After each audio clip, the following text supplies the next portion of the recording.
पिछली वीडियो में हमने बात की थी नी पेन के हवाले से, घुटने में दर्द के हवाले से। आज उसके इलाज के बताएंगे इस वीडियो में। मैं आपका थेरेपिस्ट हाफिज डॉक्टर करमुल्लाह मेमन। अस्सलाम वालेकुम रहमतुल्लाहि व बरकातुहू। नी का दर्द दो वजूहात की वजह से होता है, या पट्टे की अकड़ाव या फिर पट्टे की ताकत का कम होना। नी के दर्द की तो बहुत सारी वजूहात है, लेकिन हम सिर्फ इन दो वजूहात पे काम कर रहे हैं। इनका इलाज भी आज आपको बताएंगे। हमने पिछली वीडियो में भी बताया था कि हमारे 12 पट्टे होते हैं जो घुटने को मोड़ने और खोलने में काम देते हैं।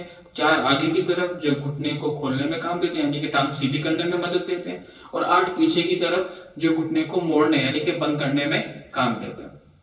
अगर हम घुटने के जो पीछे वाले मसल्स हैं उनकी खिंचाव है, उसके इलाज की अगर बात करें तो आसान सा तरीका है। कोई भी ऐसी टेबल, कोई ऐसा कुर्सी हो जो आपके कमर के करीब करीब हो, उसके ऊपर आप पाँव रखें।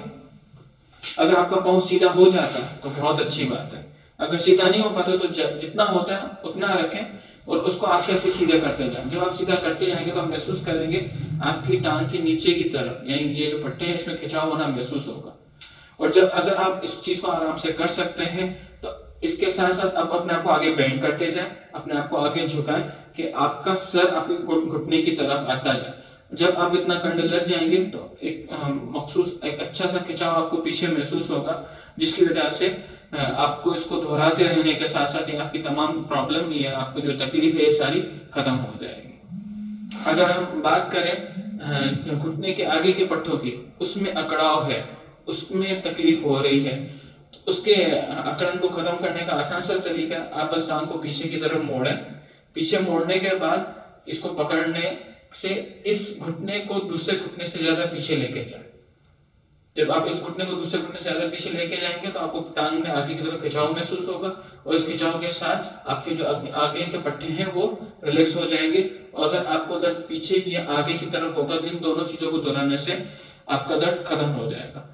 कुछ चीजों का आपको ख्याल रखना है कि जब आप इसको पीछे कर रहे हैं तो आपने आगे झुकना नहीं। इसको करने के बाद आपने आगे नहीं आना, बल्कि आपने आपको सीधा रखना है और घुटने को पीछे लेके जाना है।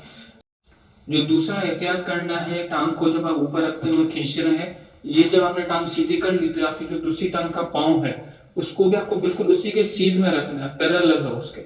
इस तरह से अगर आप घुमा देते हैं तो बाजार आपका खिंचाव तो कम हो जाएगा, लेकिन इसी तरीके से आपको मकसद जो है आपका इसको खींचने का वो भी हासिल नहीं होगा। तो इन दोनों एहतियातों का भी ख्याल रखना इस एक्सरसाइज के दौरान। दूसरी बात ये थी कि टांगों के पट्टों में अगर कमजोरी है, घुटने के जो मसल्स हैं उसमें वीकनेस है, उसकी स्ट्रेंथ बढ़ाने के लिए हम ये यूज करते हैं एंकल वेट्स। ठीक है, अब एंकल वेट्स जैसे आपको नाम पता चल रहा है कि एंकल के अराउंड आपको इसको बांधना है। आसान से आपको इजीली मार्केट में मिल जाते हैं, आप इसको इजीली परचेज कर सकते हैं, यूज कर सकते हैं, इजी टू यूज होते हैं। दोनों पाँव में आप बांध लेंगे। अगर आपको दोनों टांगों की स्ट्रेंथ करनी है, अगर एक टांग में स्ट्रेंथ करनी है तो सिर्फ आप एक में बांध लेंगे। और जब आपने इसको बांध लिया,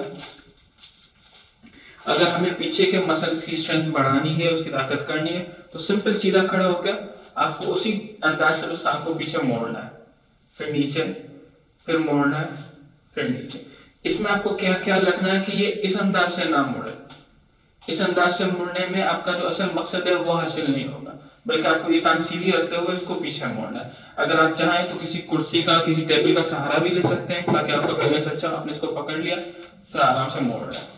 कम से कम 12 मरतबा दोहराएं। 12 मरतबा दोहराने से एक सेट होगा, और इसको दोहराते दोहराते आपको कम से कम 3 सेट लगाने, 12 या 36 मरतबा आपको कम से कम ये करना है, अगर आप चाहते हैं आपकी स्ट्रेंथ अच्छी हो जाए। और अगर आप उसमें मजीद आप स्ट्रेंथ बढ़ाना चाहें तो स्ट्रेंथ के साथ आप उसके सेट्स बढ़ा दें, रिपीटेशंस बढ़ा दें, या फिर आप वेट भी बढ़ा सकते हैं। ये था पीछे के पट्टों के हवाले से। अब आगे के पट्टों के हवाले से, आप टेबल पर, कुर्सी पर ऊपर बैठ जाए। वो चीज इतनी ऊपर होनी चाहिए कि आपका पाँव जो है वो जमीन से ऊपर हो, पाँव आपका जमीन पे लगा हुआ ना हो। और फिर बैठने के बाद सिंपल आपको टांग सीधी करनी है, और फिर वापस नीचे, फिर सीधी, फिर वापस नीचे। इसी तरीके से 12 मरतबा इस चीज को दोहराना है। और इसके भी एक सेट होगा, कम से कम 3 सेट हो, 36 मरतबा हम दिन में करें। और अगर आपके स्ट्रेंथ बढ़ती जा रही है, आप वजन भी बढ़ा सकते हैं और रिपीटेशन भी बढ़ा सकते हैं। अब बात आ जाती है कि ये एंकल वेट परचेज नहीं कर सकते, अवेलेबल नहीं है, तो हमारे उस्ताद मोहतरम साहब बार बार ये कहते हैं लोगों को मेमोरी नुस्खे बताया करो, लोग अफोर्ड नहीं कर सकते इन चीजों को। तो आसान सा तरीका आप ये घर में बना सकते हैं। आप देख सकते हैं कि ये कपड़ा है, उसके अंदर रेत भरी हुई है। आप घर के अंदर सिलाई करके उसको घर में भी बना सकते हैं। वजन 1 किलो 1.5 किलो अपने हिसाब से रख लें। अगर सिलाई का इशू आ रहा है तो आप आराम से घर में पानी की बोतल लेकर उसमें रेत भरकर उसको पाँव के अराउंड बांध कर आप ये काम उससे ले सकते हैं। मेरी बात सुनने का शुक्रिया। अस्सलाम वालेकुम।